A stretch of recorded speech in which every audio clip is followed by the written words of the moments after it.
Buenas tardes, me voy a presentar. Mi nombre es Claudia García, soy psicóloga, radico en Argentina y soy parte de la red Reuno. Agradecemos a todos los presentes el estar ávidos de saber lo que nos va a contar el doctor Pei, quien podemos contar sus antecedentes corporales vinculados a que es médico especialista en salud pública de la Universidad de Buenos Aires, es máster en Administración de Sistemas y Servicios de Salud de la Universidad de Buenos Aires, profesor adjunto de la Cátedra de Salud Pública de esa misma institución académica, subdirector de la carrera de médicos especialistas en salud pública, profesor titular de Salud Pública y Educación para la Salud de Medicina de la UCA, jefe del Departamento Técnico del Hospital Cosme Argerich de la Ciudad de Buenos Aires, participa en distintos organismos del movimiento humanista desde la década del 70, cofundador en 2003 del Centro de Estudios Humanistas de Buenos Aires y cofundador en 2019 de la Red Humanista Noticias de Salud Reuno. Los convoco a escuchar al doctor. Están habilitados los chats para cualquier pregunta a posteriori de la exposición, para hacer un intercambio fructífero entre todos los asistentes, y también contarles que la red Reuno está en Face, por lo cual sería muy grato para los integrantes que ustedes se suscriban a nuestro correo. Bienvenido, doctor Pompey.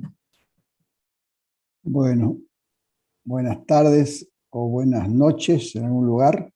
Gracias, Claudia, y gracias a la red de Reuno, que ha tenido una participación tan importante en este simposio, organizando el eje de salud. Esta es la sexta presentación y la última, de hecho, de este eje. Así que vamos a tratar de, tomando elementos que han venido de otras presentaciones anteriores, hacer esta presentación que particularmente pretende hablar sobre cuáles consideramos que son los desafíos que a futuro nos vamos a encontrar en el tema de la salud. Y hemos dicho algo así: el futuro ha sido siempre una incógnita difícil de desentrañar y ha generado diferentes sentimientos según el estado presente de quien se pregunta por él. Así, respecto a la salud, unos ven un proceso irreversible de deterioro ante el aumento de edad de las poblaciones asociado con enfermedades y discapacidad.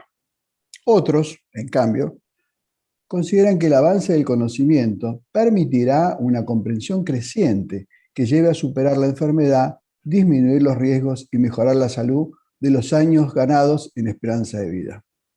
Sea de un modo u otro, el futuro de la salud se nos presenta como algo nuevo y cambiante que nos pondrá frente a nuevos desafíos que deberemos enfrentar. Para ello, partiremos de elaborar una hipótesis a partir del estudio de las tendencias actuales en el ámbito de la salud. Así vamos a elegir tres aspectos de todo el universo de la salud, porque podremos elegir muchas otras cosas, pero hemos elegido tres que nos parecen sustantivos. Y vamos a estudiar los posibles escenarios que se nos van a presentar en cada una de esas situaciones. Estos tres escenarios, que implican tres miradas, se refieren a el concepto de salud, al tratamiento de la enfermedad y a la salud en su dimensión comunitaria o social. Empecemos por el primero. Hablemos del concepto de salud. Necesariamente, nos preguntamos, ¿qué es la salud? Lo primero que vemos es que para responder debemos ubicarnos en tiempo y espacio, dado que la idea sobre la salud cambia con las culturas y a lo largo del tiempo. Es decir, lo que pensamos sobre la salud está determinado social, cultural e históricamente. La historia de la salud y lo que se cree de ella es tan larga como la historia humana, y no podría ser de otro modo, porque la salud ha sido siempre uno de los valores más apreciados en toda sociedad. Así, a grandes trazos, podemos imaginar distintos enfoques que tuvo la salud en diferentes momentos y lugares. Por ejemplo, un primer enfoque corresponde a un paradigma mágico, en donde la salud era resultado de la acción de fuerzas sobrenaturales que premiaban o castigaban el accionar de los mortales. Por supuesto que la la respuesta ante este enfoque, o con este enfoque, era el tratamiento ritual de la enfermedad, que buscaba apaciguar el castigo que significaba o que implicaba la enfermedad. En algunos pueblos se desarrolló una mirada menos ritual, que hizo hincapié en la utilización de productos vegetales, minerales o animales, que a través del ensayo y el error fueron probando su eficacia a lo largo del tiempo y permitió que cada comunidad construyera su farmacopea, es decir, un conjunto de conocimientos que permitían utilizar estos recursos naturales en función de que habían demostrado que eran de utilidad en distintos tipos de problemas de salud que presentaba la gente. Haciendo un salto en el tiempo y al ingresar en la modernidad europea, de lo que vamos a hablar, porque podríamos ver cómo este fenómeno ha tenido ciertas características, como decíamos antes, según cultura, de manera diferente. Por eso vamos a hablar de la modernidad europea.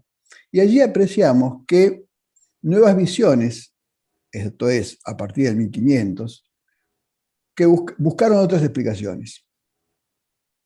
En el siglo XIX, por ejemplo, muchos científicos de la época defendían teorías miasmáticas que encontraban en la contaminación del medio ambiente el origen de las enfermedades.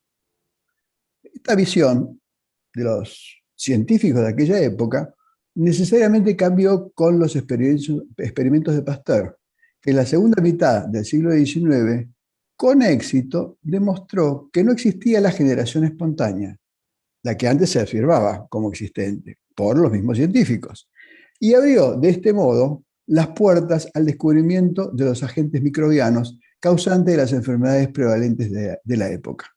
Estamos diciendo que hasta no hace tanto tiempo se consideraba que las enfermedades eran producidas por el miasma, por los miasmas, por la degradación del medio ambiente, y no había conocimiento de que existieran elementos microbiológicos que podían producir esas enfermedades y esas epidemias. Recordemos que ya bastante o un poco antes, a partir del comercio y a partir de los barcos que venían del oriente, empezaron a aparecer enfermedades que fueron epidémicas en Europa y que diezmaron a la población.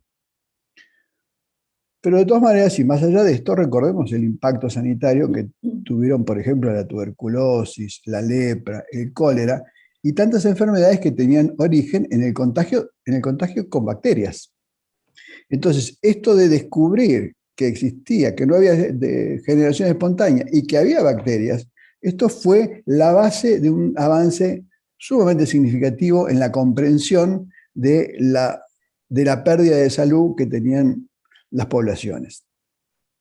A su vez, este descubrimiento impulsó el desarrollo de los antibióticos, esto es, el desarrollo de fármacos que afectaran o que atacaran específicamente a estos nuevos elementos que antes no se conocían.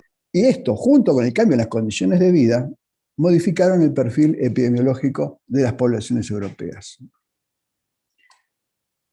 La idea de la salud asociada a las enfermedades infecciosas que eran producidas por un agente causal único fue con el tiempo haciéndose más compleja.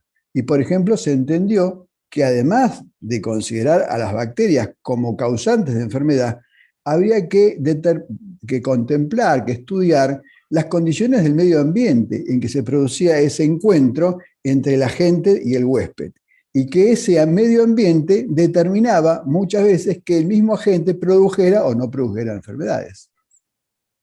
Así todo, la mejora en las condiciones de vida en Europa del siglo XIX-XX, y el empleo de antibióticos, específicamente ya en el siglo XX, permitieron un efectivo tratamiento de las patologías infecciosas y parasitarias. Pero estamos diciendo que si las poblaciones tenían un motivo por los cuales se enfermaban y morían, eran justamente las enfermedades infecciosas y parasitarias.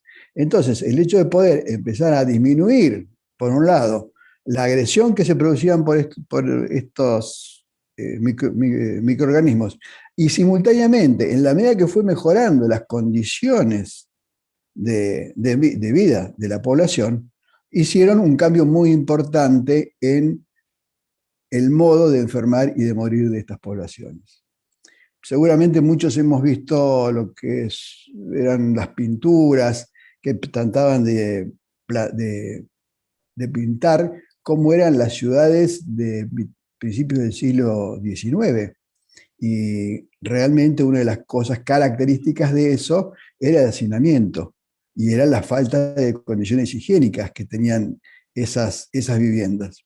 Entonces, el hecho de haber podido mejorar, no solamente por el lado de los antibióticos, sino también el hecho de mejorar las condiciones de vida de las poblaciones, hizo y tuvo un impacto muy importante en qué era lo que determinaba la salud de la población y entonces qué era lo que también se estudiaba en ese momento.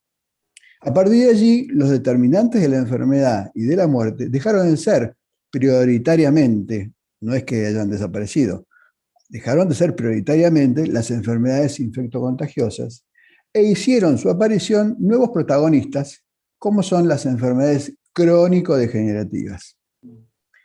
Así, hoy ocupan nuestra atención la hipertensión arterial, la diabetes, los tumores, siendo los infartos de miocardio y los accidentes cerebrovasculares las principales causas de muerte.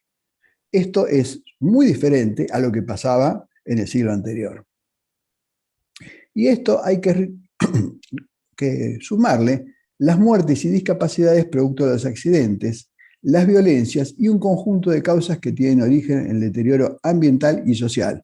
Esto es que además de las bacterias, además del medio ambiente, por cierto que están estas circunstancias, las violencias de todo tipo, los accidentes. Imaginen que obviamente es a lo largo del siglo en donde se desarrolla la industria automotriz, empieza a haber otro tipo de vehículos, otro tipo de velocidades y, por cierto, la aparición de accidentes que antes no existían. Todo esto, sumado al deterioro del ambiente que se produce, esto ya más avanzado del siglo XX, por, como vamos a hablar después, lo que fue el desarrollo industrial desmedido, no controlado, no evaluado, obviamente produjo entonces un nuevo tipo de características en la mortalidad. Ahora bien, esto va haciendo que el concepto de salud del que estamos hablando se vaya haciendo cada vez más complejo. No es ya simplemente, ni es el miasma, pero tampoco son las bacterias, y tampoco es simplemente el estilo de vida, sino que además, y ya llegando a la época actual, a todo eso hay que sumarle qué es lo que está pasando en el medio ambiente en donde la población se desarrolla. Entendiendo que ese medio ambiente no es solamente el medio ambiente natural, sino también es el medio ambiente social. Estamos hablando de que uno es en circunstancias de su comunidad y su medio ambiente. Y ambos medios son los que, en gran medida, son determinantes de las condiciones de salud y enfermedad que tiene la población. Desde una mirada unicausal, que sería propia del siglo XIX, se avanzó hacia entonces una visión ecológica en cuanto a que integraba el medio ambiente. Y posteriormente, a mediados del siglo XX, avanzó tanta la situación en cuanto a concepción, y esto tiene y arranca en distintos momentos de la historia anterior, que cuando se conforma, terminando la Segunda Guerra, la Organización Mundial de la Salud, una de las primeras cosas que hizo fue definir, bueno, qué era para la organización la salud. Y ellos hablaron de un estado de perfecto equilibrio que involucraba lo biológico, lo psicológico y lo social, y no solo la ausencia de enfermedad. Esto de la ausencia de enfermedad tiene que ver con que antes de todo esto, la salud era no estar enfermo, y punto. No había mucho más desarrollo que este. Entonces, cuando empezó a considerarse lo biológico y lo psicológico, esto es principio del siglo XX, y lo social, que ya venía de comienzo del siglo XVIII, donde surgieron a partir de los problemas de salud que tenía la población, no solamente la salud, los problemas económicos, los problemas de vivienda. Piensen que a principios del siglo XIX por el tema de la revolución industrial, se produce un gran pasaje de las poblaciones del área rural a las ciudades. Ciudades que no estaban pensadas ni estaban preparadas para recibir ese caudal de gente que entonces termina hacinada, termina teniendo peores condiciones que en el medio rural del cual venía por no tener condiciones. Entonces esto hizo y fue el caldo de cultivo como para que empezaran a surgir justamente otras visiones del tema de la salud, como a principios del siglo XIX, los movimientos sociales, el socialismo utópico, posteriormente la doctrina social de la Iglesia, el anarquismo y, por cierto, también el liberalismo. O sea, todo eso van surgiendo, pues son respuestas que se pretenden dar ante esa situación en donde había algo que era evidente, no estaba funcionando en la sociedad. Bien, pero digo, todas estas cosas son integradas de alguna manera en esta definición que hace la Organización Mundial de la Salud, en donde dice, es un estado de perfecto equilibrio en lo biológico, lo psicológico, lo social, y no solo la ausencia de enfermedad. Y esto obviamente es conceptualmente, en esto que estamos viendo, un avance porque integra toda esa experiencia y toda esa visión en donde cada vez se va haciendo más integral y más complejo. Por supuesto que esto ha sido fuertemente criticado, esta visión, en el sentido de que, por un lado, es una visión estática, es una visión idealista de la salud, cuando dice es un estado de perfecto equilibrio. Sí, bueno, pero ese perfecto equilibrio no existe. Y también es una visión un tanto estática. Y también es parcial, porque hay una serie de factores que no está incluyendo. Pero yo creo que tenemos que reconocer que para el momento en que fue, implicó un avance conceptual. Y esto de lo conceptual es importante porque a partir de estas visiones que van cambiando en el tiempo, no solamente hemos reflejado el cambio de la situación histórico-social, sino también de allí surgen iniciativas nuevas en la medida que se van habilitando nuevas formas de pensar. Por cierto, entonces, que esta definición de la OMS, que en su momento, insisto, fue un avance, hoy necesariamente debe incorporar al medio ambiente como un determinante de la mayor importancia, por todo lo que dijimos antes respecto a qué es lo que está pasando con las industrias, qué es lo que está pasando con la pesca indiscriminada en los mares, la desertización producto de la tala indiscriminada también de los bosques, la minería a cielo abierto, en fin. La situación que se está dando en el mundo antes no había sido de tanta magnitud el de la degradación, porque no había en escala, no se había producido lo que se estaba produciendo ahora. Entonces, el asunto que esta definición, un tanto estática, hay que ir poniéndola en proceso, entendiendo esto de que la salud cambia y mejora, pero esto pasa por la conquista de mejores condiciones de vida. Y es allí en donde digamos, la sociedad, la política, las fuerzas vivas de toda la región deben estar fuertemente involucrados con esta necesidad de mejorar las condiciones de vida y, como después vamos a ver, para todos, para todos. En este sentido, y yendo al tema de los desafíos que se nos presentan en este contexto, consideramos que a futuro la salud tendrá que dejar de ser una aspiración, porque de hecho todavía sigue siendo esto un tanto abstracto y utópico. Es qué interesante sería, qué bueno sería, no. Esto tiene que efectivizarse y tiene que efectivizarse como un derecho humano fundamental. Esto es que dentro del concepto de salud tiene que ser visto como una parte fundamental de la capacidad y la posibilidad que tiene el ser humano, que tiene la especie humana para poder seguir en su desarrollo. Respecto al concepto. Dijimos que había otra área de la que queríamos hablar, que era del tratamiento de la enfermedad. Y respecto al tratamiento de la enfermedad, que es algo así como el aspecto clínico, el aspecto del tratamiento de la persona, de cada persona, es claro que la atención fue variando significativamente desde el siglo pasado. Nosotros por ahí no lo hemos visto, pero de la atención por el médico general, que muchas veces era el médico de toda la familia, se fue pasando a la aparición de los especialistas. Hoy día uno no imagina tal vez la salud sin especialistas.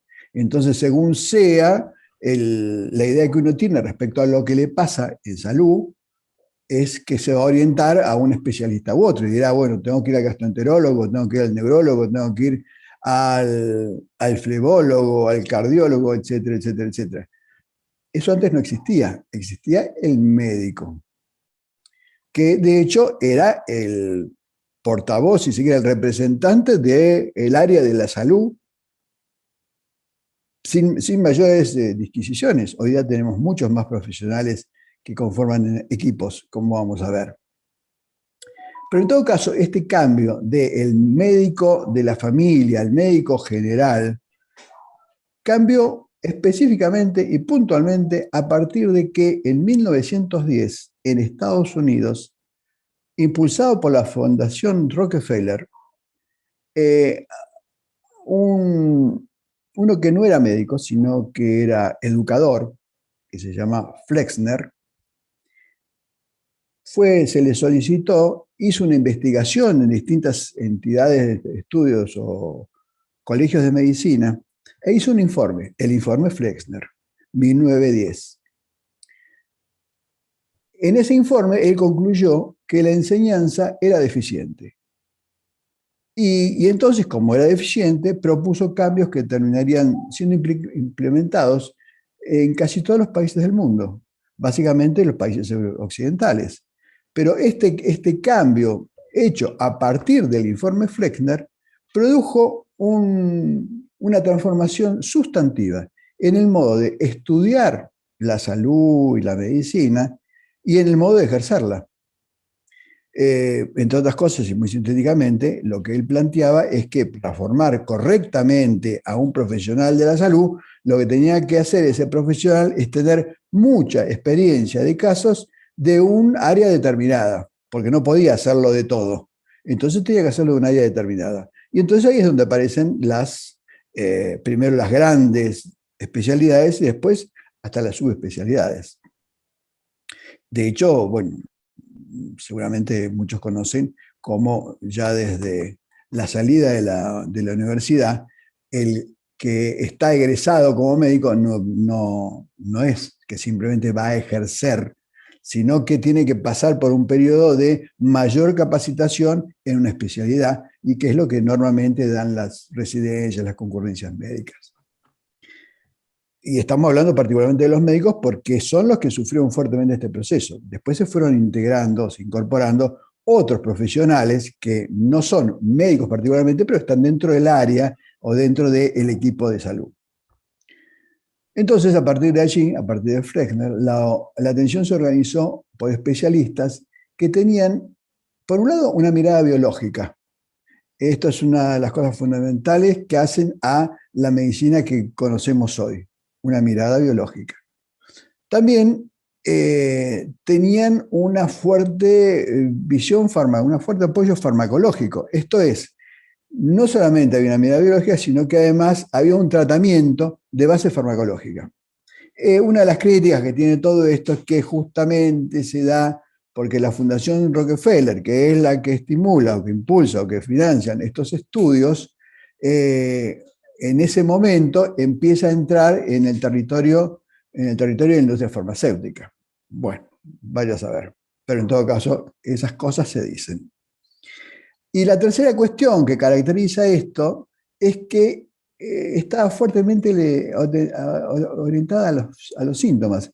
Esto es, no es que niegue o no se preocupe, pero fundamentalmente el tema de tratamiento de los pacientes es resolverle los síntomas, obviamente los síntomas preocupantes, molestos, y esto fue llevando a una cronificación, dicen algunos, de los tratamientos. Esto es, si yo tengo un problema, no vamos a resolver el problema, vamos a tratarlo. Bueno, este asunto de las especialidades llevó paulatinamente a diversificar la consulta que necesitaba una persona. Es decir, si antes un médico, el médico de mi familia, era el único que yo consultaba, y él, con su conocimiento y sus aptitudes y habilidades, me respondía, me resolvía o me ayudaba en mi requerimiento de atención, hoy día empezó a diversificarse la consulta. Entonces, ya ahora se requieren distintos o varios especialistas para cada paciente. Y de hecho, eso también no solamente multiplicó la cantidad de estudios, sino también el consumo de medicación, que es una medicación en general crónica para atender las enfermedades. Estamos tratando de describir, no estamos diciendo que eso esté mal concretamente, estamos diciendo que esto fue lo que fue pasando. A su vez, las especialidades y luego las subespecialidades, o sea, no solamente quedó en especialidades, sino que a partir del estudio, la profundización y el mayor conocimiento, aparecen profesionales que ya no se dedican a una especialidad, sino que se dedican a una subespecialidad, que requirieron para mayor precisión diagnóstica y de tratamiento de una aparatología cada vez más sofisticada. Entonces, cada especialidad, cada subespecialidad, seguramente se va a encontrar trabajando con algún tipo de aparato, algún tipo de tecnología que me permita tener diagnósticos más específicos y, por tanto, tratamientos más ajustados. Y todo esto relacionado con que esto prometería un mejor resultado, un mayor éxito en el tratamiento de los pacientes. Es más, esto fue muy bien aceptado. Por un lado, por los prestadores. Los prestadores son los médicos, básicamente, que son los que utilizan esta tecnología. Y también por los pacientes, que veían en este despliegue de tecnología una mayor calidad de atención. Llegando al punto de que si de alguna forma la atención no terminaba o no pasaba por una atención que implicaba una precisión dada por algún aparato, no se experimentaba como una atención adecuada, correcta o satisfactoria. Con lo cual, bueno, esto también fue llevando a que eso creciera como fenómeno. Además, pensemos esto, si a esto le sumamos lo que hemos hablado del envejecimiento poblacional con la carga de enfermedad que tiene el envejecimiento, en sí, no es que el envejecimiento sea una enfermedad, sino que lo que se observa es que en la medida que las poblaciones van teniendo mayor esperanza de vida, también aumenta cualitativa y cuantitativamente la carga de enfermedad que tiene. Y esto hace que nos encontramos que una parte importante de la vida de las personas mayores se dedica a las visitas médicas y a la compra de fármacos. Porque, insisto, no es ya un médico al que yo consulto por cualquier problema y me da las indicaciones del caso. Es que ahora son muchos médicos y una persona avanzada, con edad más avanzada, seguramente va a tener distintos tipos de problemas en distintos aparatos que son atendidos por distintos especialistas. A esto vamos cuando decimos que hay una parte importante de la vida que tiene que dedicarse a las visitas médicas. Y por otro lado, obviamente, más visitas son más indicaciones de estudios y también de fármacos. Cosa que trae otro problema, que es el problema de, o lo que llamamos la polifarmacia. Esto es que alguien toma 15 medicamentos, por ejemplo, 10, 12, ¿sí? Y esos medicamentos, más allá del efecto que hagan per se, hacen un efecto por la cruza con otros medicamentos, los efectos combinados, que obviamente en general no son buenos o recomendables.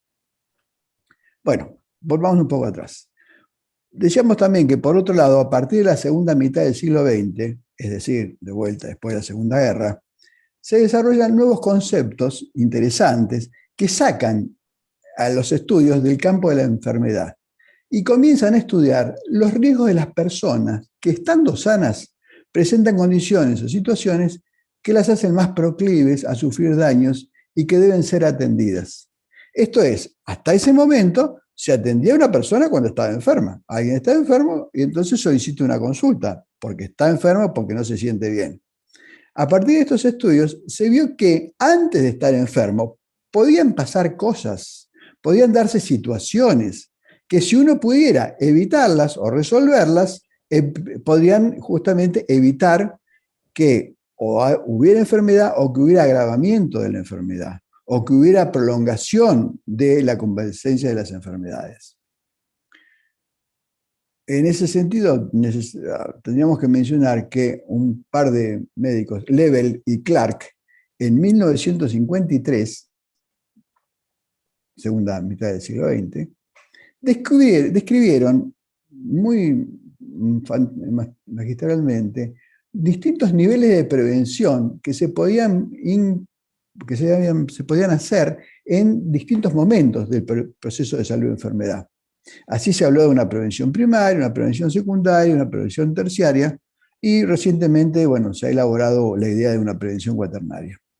Por supuesto que es mucho detalle, no vamos a entrar en eso, pero sí marcar este asunto de que no solamente se dice o se descubre que hay elementos o circunstancias que básicamente son estudios estadísticos que me muestran que determinadas conductas, que determinadas características me acercan a estar más proclives a enfermar o morir.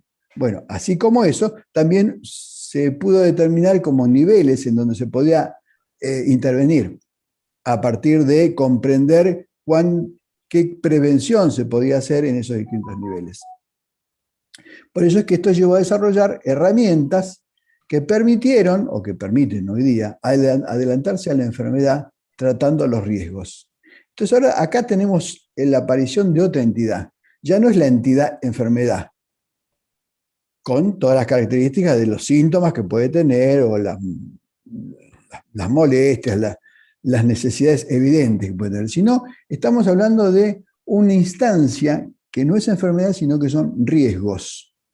Pero que tienen lo interesante que si yo conozco los riesgos y trato los riesgos, y esto tiene que ver no ya con el individuo aislado, sino con la sociedad y la población, yo puedo estar evitando que se produzca la enfermedad o que de producirse, que esa enfermedad sea más grave de lo que puedo yo disminuir, o que puede tardar más tiempo si es que yo no preveo esto, o que puede tener menos secuelas.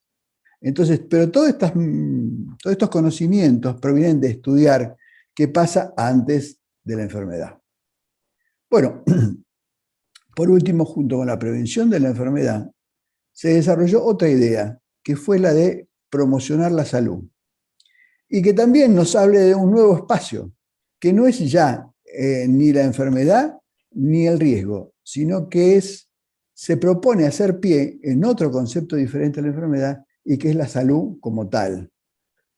Significa tratar a las personas sanas para que fortalezcan su propia capacidad de mantenerse sanos.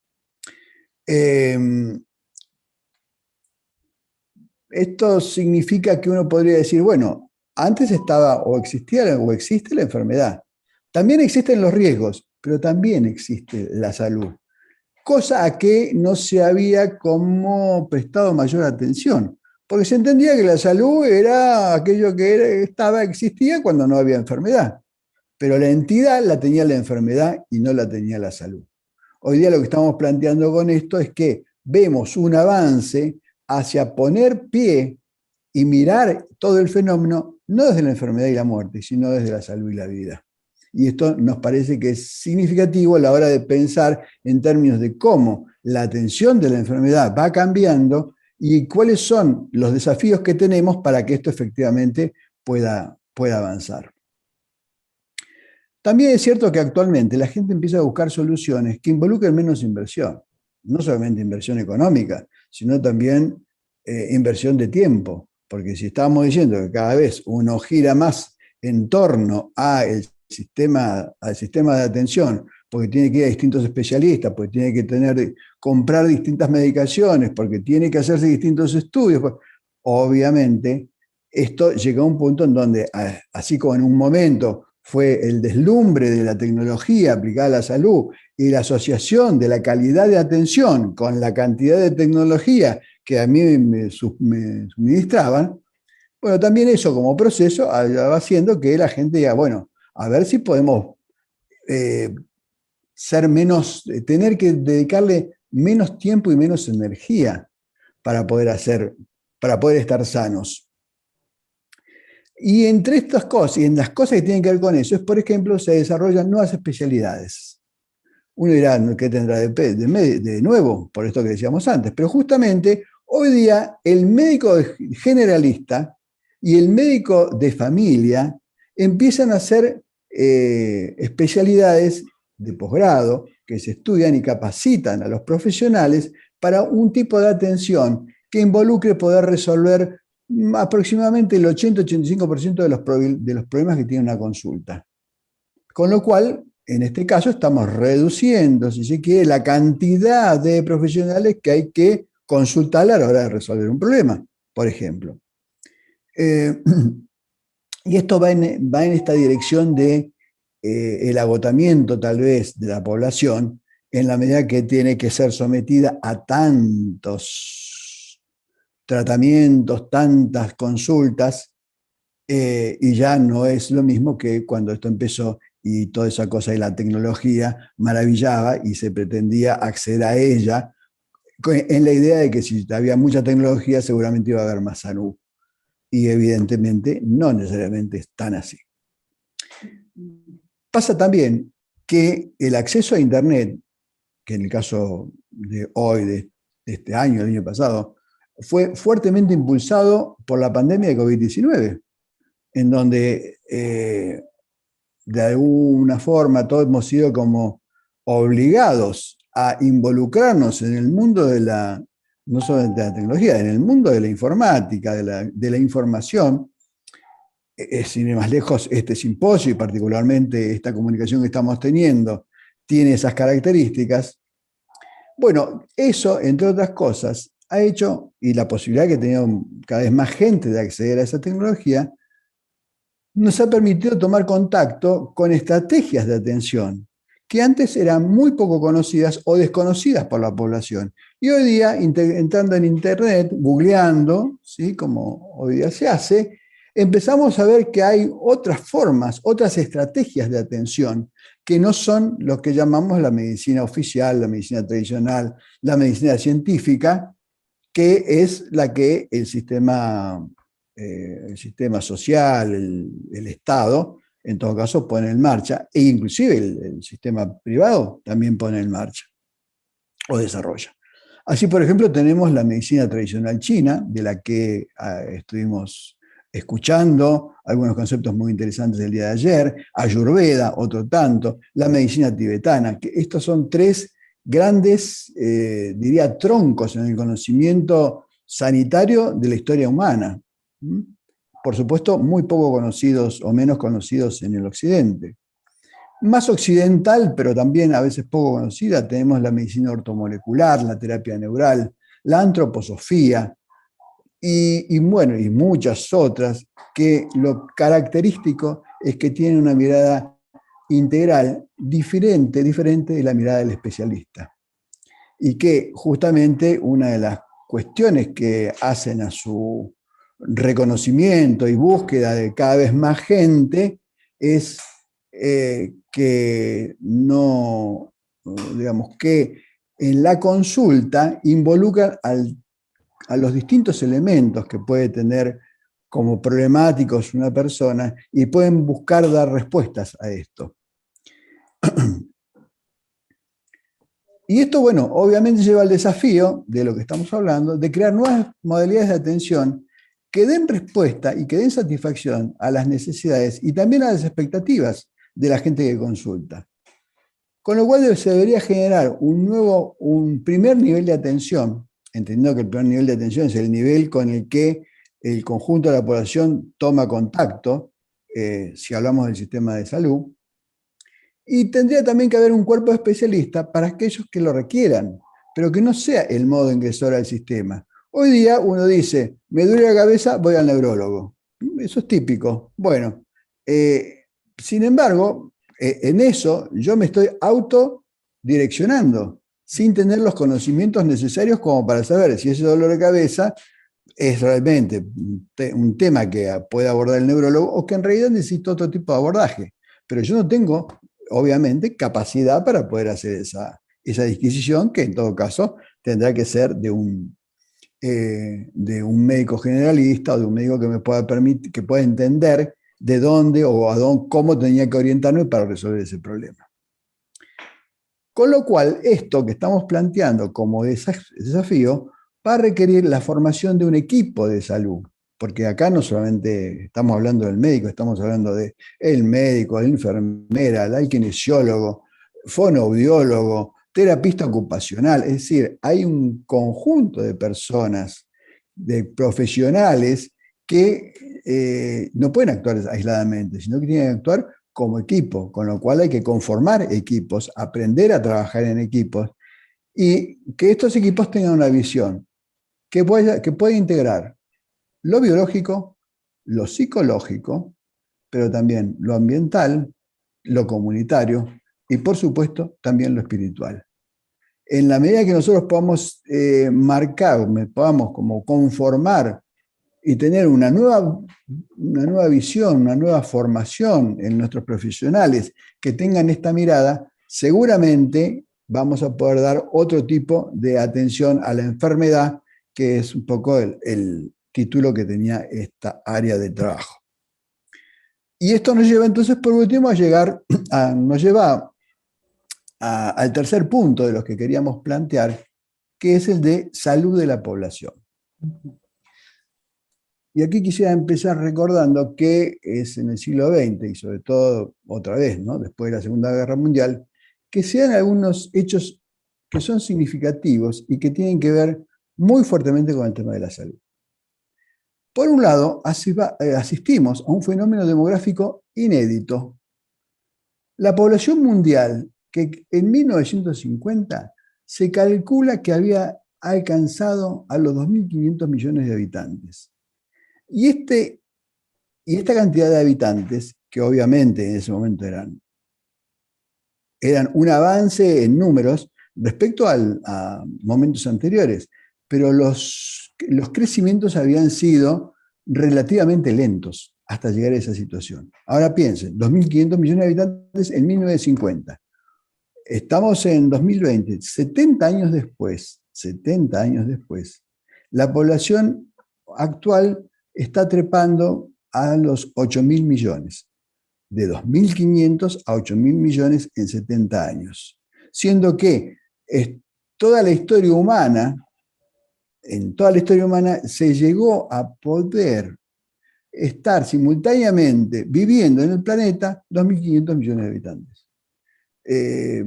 Creo que simplemente estas cifras son un dato sustantivo para decir qué fue lo que pasó, porque realmente para que esto suceda tienen que haberse producido cambios muy importantes y que seguramente tienen que ver con las condiciones de vida y con el desarrollo de ciertos conocimientos que permitieron resolver los problemas que antes eran los que determinaban la enfermedad y la muerte de las poblaciones. Y por cierto, dentro de esto no es poco importante el daño, o en todo caso el efecto que han tenido los grandes conflictos bélicos, ¿verdad? Sobre todo en la medida que esos conflictos bélicos, en la medida que pasa el tiempo, también son más tecnológicos, y al ser más tecnológicos implican más capacidad de daño. Pero insisto, hoy estamos en 8.000 millones de habitantes en el planeta. Nunca antes, jamás, habíamos tenido esa cantidad de personas viviendo y comunicándose simultáneamente, y además con las condiciones tecnológicas que hoy día tenemos y que nos permiten hacer estas maravillas como las que estamos haciendo en este momento, en donde, para poner un ejemplo que después vamos a comentar al terminar, en el área de salud han participado profesionales de ocho países distintos, por ejemplo, conectados simultáneamente, coordinados gracias a Leonardo, entre otras cosas, que nos ha permitido justamente a través de la tecnología poder hacer estos intercambios, pero que no es simplemente un problema simpático. Es la posibilidad de intercambiar información y generar nuevas concepciones que van a llevar justamente, o que tienen fuerte influencia en las conductas. Y de esto se trata. En todo caso, 2.500 millones de habitantes, 8.000 millones de habitantes en 70 años. Actualmente, por otro lado, la esperanza de vida en la Europa del siglo XX, de comienzos del siglo XX, rondaba los 40 años, según se calcula. Siempre un par de años más para la mujer que para el hombre, pero era alrededor de los 40 años. Esa esperanza de vida hoy se acerca, algunos países ya la han superado, a los 80 años. Es decir, en 100 años se ha duplicado, siendo que la esperanza de vida no había aumentado mayormente en toda la historia humana. O mejoró, pero muy poco. Estamos diciendo que acá, en un siglo, se duplicó la esperanza de vida. Es más, y ya hoy día se empieza a vislumbrar la aparición de una generación centenaria. Esto es que, en algún tiempo más, si esta tendencia se continúa, así como en su momento se habló de la explosión demográfica y después se habló en los años 80 o 90 de la explosión demográfica de los mayores de 80, hoy día se está vislumbrando la aparición entonces de una generación centenaria que es cuestión de tiempo que realmente se instale como una población en fuerte crecimiento. Ahora bien, actualmente las condiciones de vida para el común de la población no han mejorado. Actualmente no han mejorado.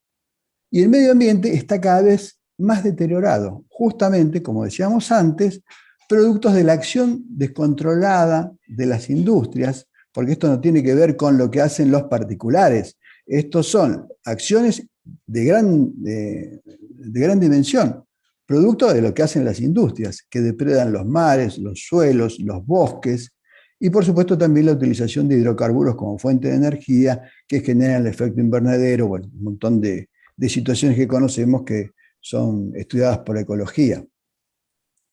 Pero no solamente el medio ambiente natural, también el medio ambiente social, porque la vida en comunidad también sufre la fragmentación de la época. Y si bien la población mundial avanza hacia la urbanización que acerca físicamente a las personas, los conflictos personales y el sentimiento de soledad deterioran crecientemente la vida humana en las ciudades. Vemos que, si bien la esperanza de vida de las poblaciones tiende a crecer, llegando a situaciones inimaginables hasta hace poco tiempo, inimaginables, una nota, por ejemplo, a principio de siglo o mediados de siglo, era, en todo caso, raro que un chico tuviera padres hasta su edad avanzada. En general, que uno de los problemas que no está hablado acá, pero un problema serio, eran los huérfanos. Entonces tenía que haber instituciones que se pudieran encargar de los huérfanos porque era común que un chico perdiera a sus papás a edades tempranas. Entonces, decimos que la esperanza de vida tiende a crecer de manera inimaginable hasta hace no demasiado tiempo.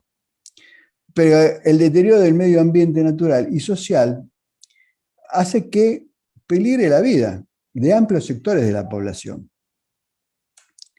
Y esto de los cambios sociales y del medio ambiente es algo que trasciende fronteras.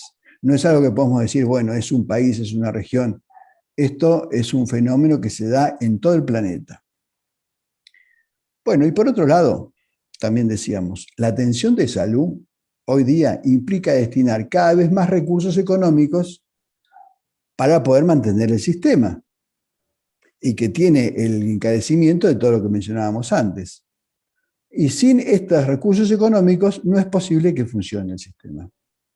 Ahora bien, el gasto que se produce es mayor por el modelo de atención. Este modelo de atención que multiplica a los profesionales que necesitamos para resolver un problema, que multiplica la tecnología que se utiliza, que multiplica la farmacología que se emplea, obviamente hace que el costo que tiene el hecho de desplegar este modelo, no que el hecho que tiene atender a la gente, no, atenderla de esta manera. Atenderla de esta manera que, bueno, por supuesto está muy bien vista por todos aquellos que son los que producen los elementos que se utilizan, ¿no? Esto hace peligrar la sustentabilidad del mismo sistema. Quiere decir, y esto ya lo han visto no solamente los entes financiadores, no lo han visto los gobiernos, que dicen, señores, si seguimos así, no vamos a poder. Porque esto es algo que ya se ha salido de control y entonces se va multiplicando y multiplicando. Curiosamente, y por otro lado, el derecho a la atención, lo que se considera como que es un derecho de las personas, eso se va consolidando. Y en ese sentido los sistemas se ven obligados a responder a la demanda de la población. Demanda que está fuertemente influenciada por, obviamente, la propaganda, influenciada por los artículos que salen al gran público y que estimulan la producción, o mejor dicho, que estimulan la utilización de estos recursos sin entender muy claramente cuánto de todo esto verdaderamente sirve a la salud y cuánto de esto lo que sirve es a el funcionamiento de la industria que produce todos estos elementos. Y más allá de eso, de todas maneras sigue habiendo problemas de acceso a los servicios para grandes grupos de la población. Esto es que esta imagen que estamos presentando, o a esta imagen, accede una parte de la población, pero no toda. Y cada vez hay más gente, hay más grupos de población que se van quedando fuera del sistema y eso implica también que se van quedando fuera de la capacidad de ser asistidos en el caso de necesitarlo. No hemos ahondado, pero un caso particular, y esto es una lupa, ha sucedido con este asunto de la pandemia del COVID-19, en donde todos estos problemas, no es que se hayan creado problemas nuevos, sino que todos estos problemas se han agrandado, porque ahora aparece en mucha más claridad la necesidad de tener más recursos, pero más recursos adecuadamente orientados, para poder atender a grupos de la población que hasta ahora habían sido en gran medida invisibles para el sistema de atención, porque no eran, si se quiere, económicamente rentables. Bueno, y vamos a sintetizar y vamos a decir, hablamos de 3 ejes. Hablamos del concepto, hablamos de la atención de la enfermedad y hablamos de la salud de la población. Sintetizando. Necesariamente el concepto de salud debe avanzar hacia un modelo que privilegie el mantenimiento de la salud antes que el tratamiento de la enfermedad. Necesitamos también que la atención de las consultas sea resuelta por equipos de salud formados con una visión integral de la persona, no con una visión fragmentada propia del especialista. Y que estos equipos puedan resolver la mayoría de las consultas, dejando un pequeño porcentaje para la atención de especialistas. Pero no puede ser que el grueso de la atención sea de especialistas, porque ya vemos ya hemos hablado de cuál es la consecuencia de todo eso. Esto no quiere decir que vamos a desatender a la población, por el contrario, esto lo que busca es atenderla mejor, dar respuestas más integrales y dar respuestas más satisfactorias. Pero por supuesto que esto implica también como desafío el hecho de tener que cambiar de alguna manera lo que se está planteando, porque la gente en general, la población, ha sido trabajada por este modelo desde hace 100 años. Y con todo el avance, si se quiere, de la visión de la empresa y del mercado, obviamente esto ha sido comprado como modelo por la población, entendiendo, mejor dicho, que eso es una buena atención. Y lo que estamos planteando es que eso no necesariamente es una buena atención. Y no necesariamente eso es algo que va a poder mantenerse para el conjunto. Porque también, algo que puede ser muy bueno, si es muy bueno para 4, no es bueno. Nosotros necesitamos que las respuestas que se puedan visualizar, conceptualizar e implementar sean buenas para todos. Muchas gracias, Jorge. Muchas Y gracias. termino con esto. Será necesario implementar la incorporación de otras prácticas también y otros conocimientos no tradicionales, como por ejemplo las medicinas tradicionales, algo de lo que hemos hablado, que es la medicina china, que es la ayurveda, que la medicina ortomolecular, en fin, hay muchas. Pero estas que son reconocidas y solicitadas por la población. Y aspiramos por último a un sistema que, entendiendo la salud como un derecho humano fundamental, garantice la cobertura universal en equidad, con calidad, oportunidad y sin ningún tipo de discriminación. Y acá sí terminamos. Bueno, muchas gracias. Gracias, Muchas Claudia. gracias. No, al contrario. No sé si dentro del soporte tecnológico, porque ya estamos sobre la hora y hay preguntas, o ya tengo que hacer un cierre. No sé qué me... Apa, se nos Sí, fue muy rápido. faltan 3 minutos de acuerdo a mi reloj. ¿Tengo más tiempo o ya cerramos? Hay preguntas interesantes. No sé si habría la posibilidad de alguna vez hacer otro encuentro con las personas interesadas en esta convocatoria. Yo en Eh, todo caso pido disculpas porque, bueno, entusiasmado con lo que venimos hablando, se nos ha ido no, un poco más, quería hacerlo un poco más corto. bueno, Así que disculpas. bueno, creo que nos has dado una clase magistral, tomando un montón de ejes temáticos que nos interpelan y por suerte queda grabada la conferencia.